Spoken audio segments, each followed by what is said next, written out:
Good day, students. We are now in our Practical Research 1, Quarter 3, Module 7. It's about the importance of qualitative research across fields of inquiry. So in this module, by the way, Module 7, 8, and 9 is for week 3. Okay, so make sure you watch the 3 videos for this week. Okay, so we'll start with the importance of qualitative research across fields of inquiry. And for our competency in this module, so the learner illustrates the importance of qualitative research across fields. Okay, so in this module, it is emphasized. So why do we need to study or do qualitative research in different areas? Okay, so it will be explained in this module. Okay, let's go to our lesson. The importance of qualitative research across fields.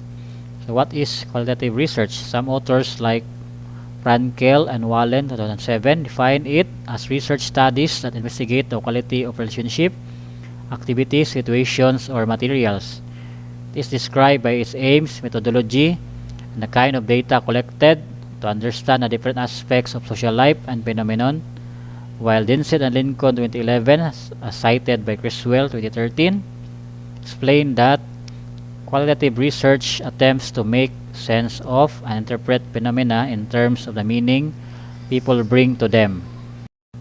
Based on the above definitions, we can say that qualitative research intends to develop an in-depth explanation of phenomenon rather than generalizing the conclusions about an entire group of people. Qualitative research cuts across disciplines and subject matter. It incorporates a range of perspectives, paradigms, and methods. It provides valuable data for use in designing products, including data about user needs and behavioral patterns. Qualitative methods are central to research conducted in education, nursing, sociology, anthropology, information studies, and other disciplines in humanities, social sciences, and health sciences. So these are the different fields of study.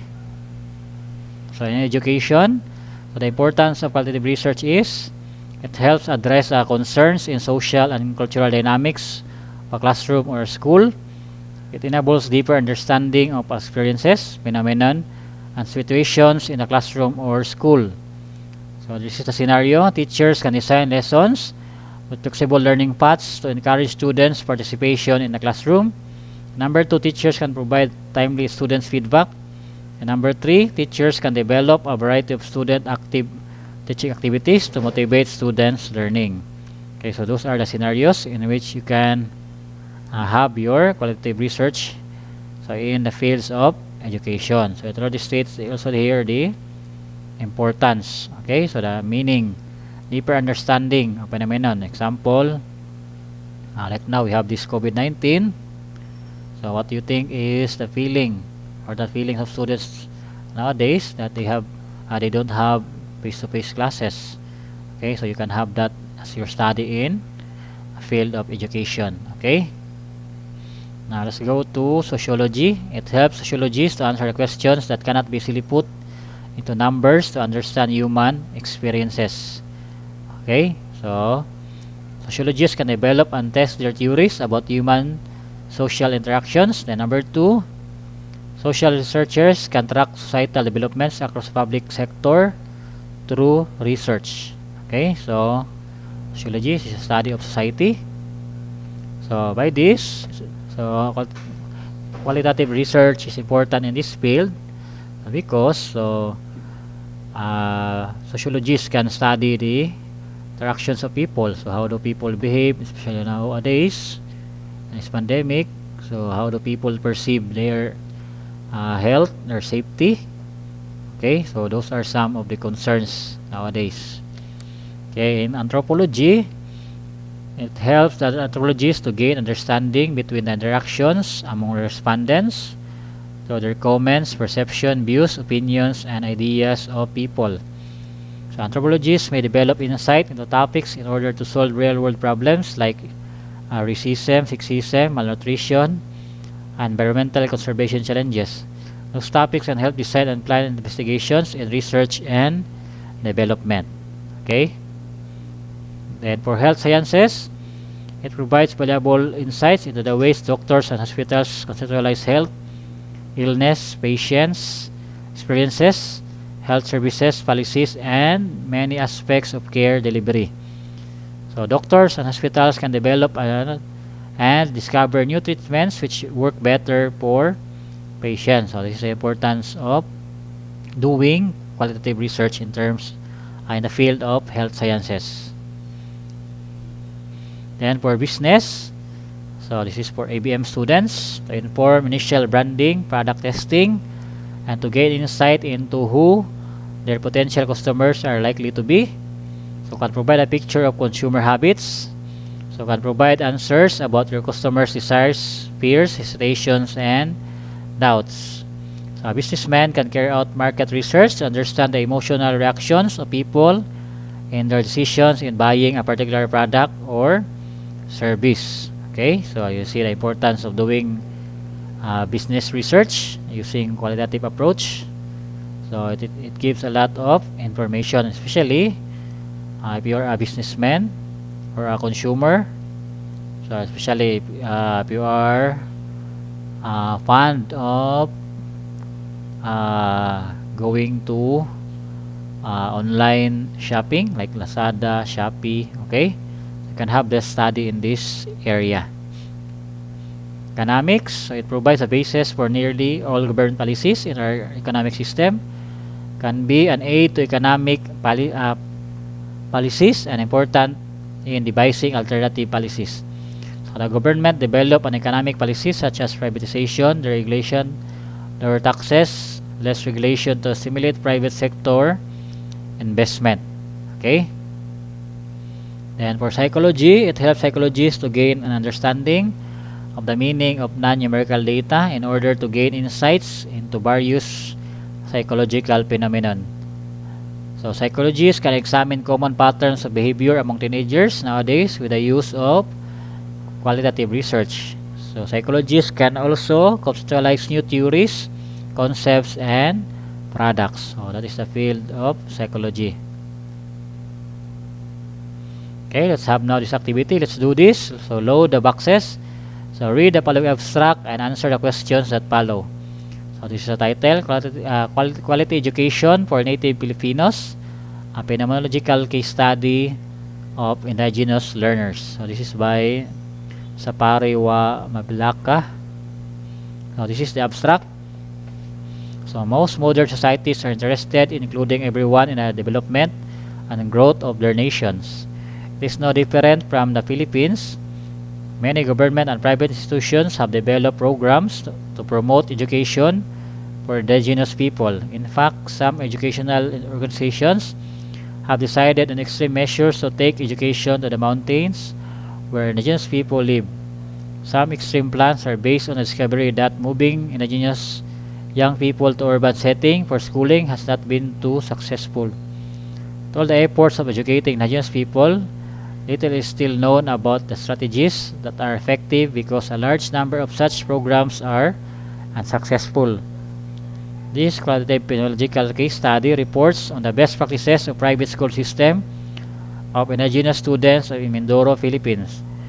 Data obtained from the interviewing administrators, teachers, and indigenous students observing school settings and lesson presentations and analyze some instructional artifacts help understand the factors that contributed to the successful education of indigenous students and the importance that education is playing in their lives in general.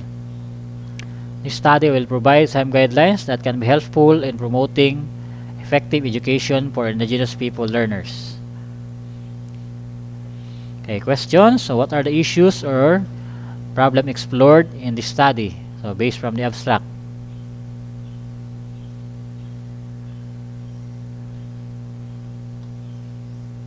And number 2, write the importance of this qualitative research in the field of education. Okay, so I hope you have a screenshot of this abstract. Okay, so the answer to these questions will vary depending upon how you analyze the abstract. Okay, so you just submit to me your answers in my Gmail account. Okay, so what some of the answers would be about the ways on how indigenous people have their studies. Okay, so the strategies being implemented. So in this given private school, so in helping those indigenous students. Okay, so what are their strategies, uh, especially in their teaching and in the school setting? Okay, so how do they treat their indigenous people? Then number two, we'll write the importance of this qualitative research. Okay, so importance of this is, so it will improve the education department can provide programs to further help those indigenous students. So example, the Department of Education can provide programs that can help students in the Paraplang areas, especially these IP students, to have a quality education. Okay, so those are the one of the importance in this field. Okay, okay, let's remember. So qualitative research seeks to explore, understand the different aspects of social life and phenomena. It offers detailed understanding of the ways people come to understand, act, and manage their daily situations in particular scenario. And number two, qualitative research fits better on some topics as compared to other. Its methods derive from a variety of disciplines and traditions, hence it can be conducted in education, nursing, sociology, anthropology, information studies, and other disciplines in the humanities, social sciences, health sciences, to explore social interaction system and processes. Okay, let's test ourselves. So instruction, choose one discipline, field that you are interested, and provide a potential problem or situation and illustrate the importance of qualitative research in that field. Use the table provided below as an example. Okay, so example, business is the given field.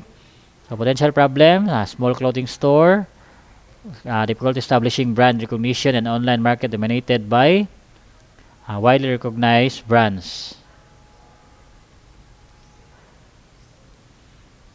Then, importance of qualitative research. A businessman can carry out research market to understand the emotional reactions of people and their decisions in buying clothes.